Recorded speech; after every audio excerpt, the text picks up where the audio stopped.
The United States-Mexico-Canada agreement last week was signed by leaders of all three countries. More commonly called the new North American Free Trade Agreement, or NAFTA 2.0, it still needs to be ratified by members of all three governments. How likely is that? Well, here's what John Rogers, an economics professor at American International College, thinks.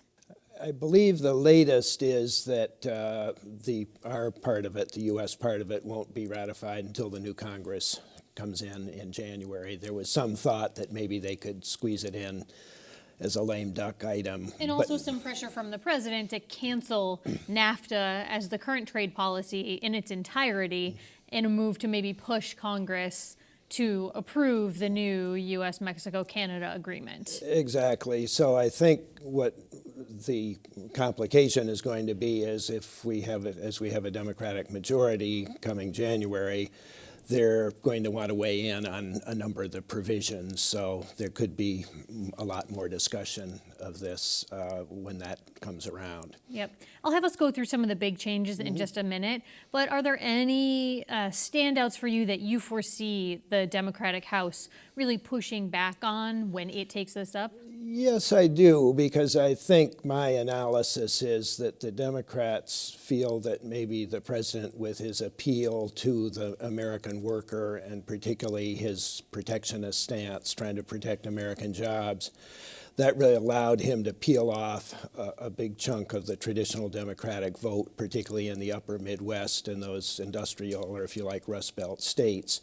And I think the Democrats would like to get those votes back. And so I think they're going to drive a fairly hard bargain on some of those provisions, particularly labor rights and minimum wages. Mm-hmm.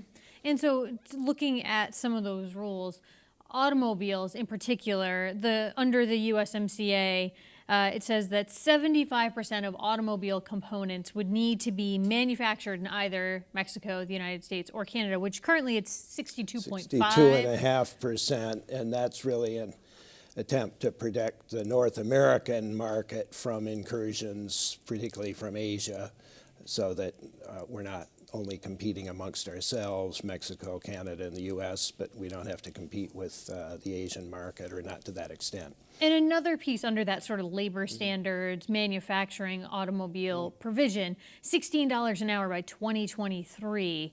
But Canada and the U.S. already have hourly wages that are above for their manufacturing, right? Sure. The minimum in the U.S. and Canada is about $20, but in Mexico it's $3.50 an hour. So that's going to be a sticking point. And I believe, going back to our point about the Democrats, I think people like Senator Brown, the newly elected senator from Ohio, has already said he wants to really push hard on those labor minimums, minimum wages, and labor rights. Mm-hmm. And was that an attempt, you think, on the U.S.'s part to bring Mexico in and have them say, okay, we need to look at this, Mexico need to put some pressure on Mexico here? Absolutely, and I think it's part of this general effort to protect manufacturing jobs in the U.S., because even though I think most people, or most economists anyway, would agree that NAFTA was a very successful program, and it's boosted trade within the North American region significantly, but it has led to a loss of a lot of manufacturing jobs. So we saw the United States and Canada really first start talking about this trade agreement in the late 80s. Mexico comes into play early 90s, and then NAFTA signed in 1994. Mm-hmm. Looking across that history, is there anything that stands out to you as, yes, this is something you can point to that could say this trade deal was worth it, this was successful? Oh, absolutely. I think it's been a very, very successful program for our country overall, but on the other hand, I think you have to admit that there are certain sectors of the economy, particularly in manufacturing, where those jobs have gone. They've moved to Mexico.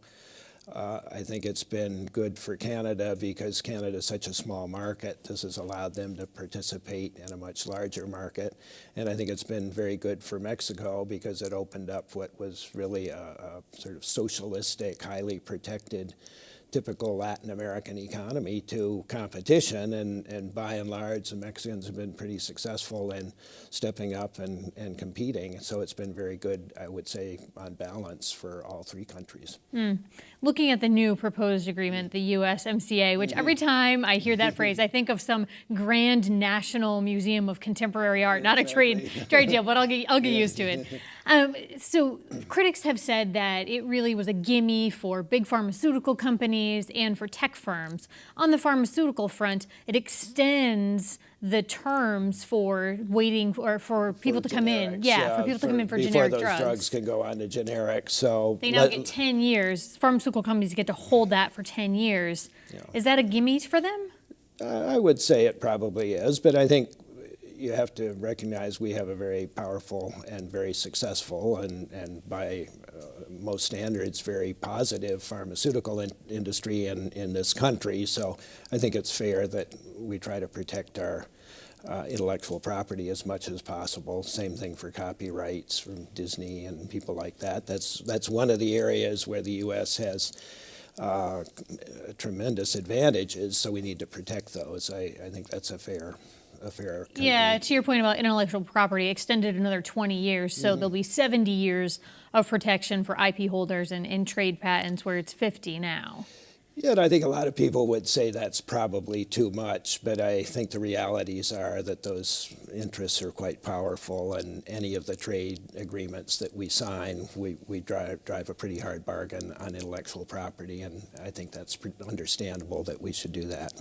Dairy was something that the president really saw as something significant in this deal. He really pushed hard for that. And so U.S. farmers will get some more access to the Canadian dairy market if this is ratified as it currently is proposed. Critics are saying it's a drop in the bucket, insert pun here for the dairy connection. But what do you think the likely result will be?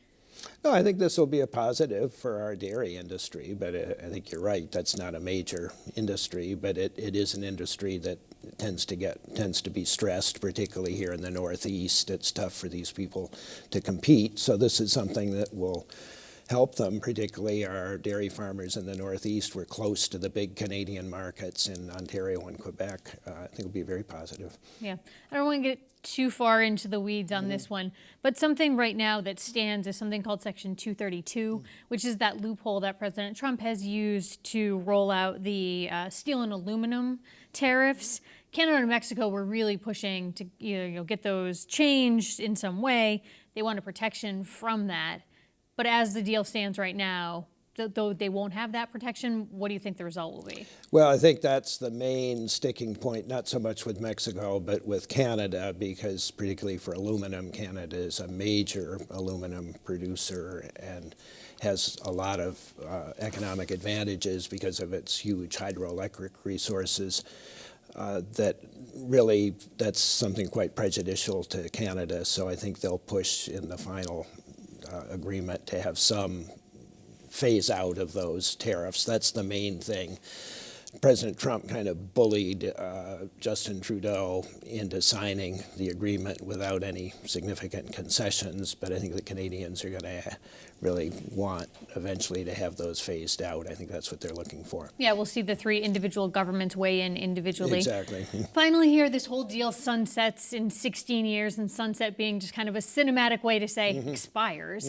But also we can revisit within 6 years, which here in the U.S. would mean most likely a different administration depending on when Congress, if Congress signs off on it. So are we just going to see this back to the beginning? Will it be shredded 6 years from now? What do you think? No, I don't think so. I think people call it NAFTA 2.0. There aren't major changes. The philosophy of continental free trade is still there, and you're always going to want to make adjustments. I think the objection to the sunset and the 6-year reopening potentially of negotiations is simply it's just hard for businesses to plan. If you're going to make a major investment in a factory and in 6 years, or if it's a few years from now, even less than that, well, maybe that investment isn't going to work because we might lose some of the free trade advantages. I think that's the critique of that provision.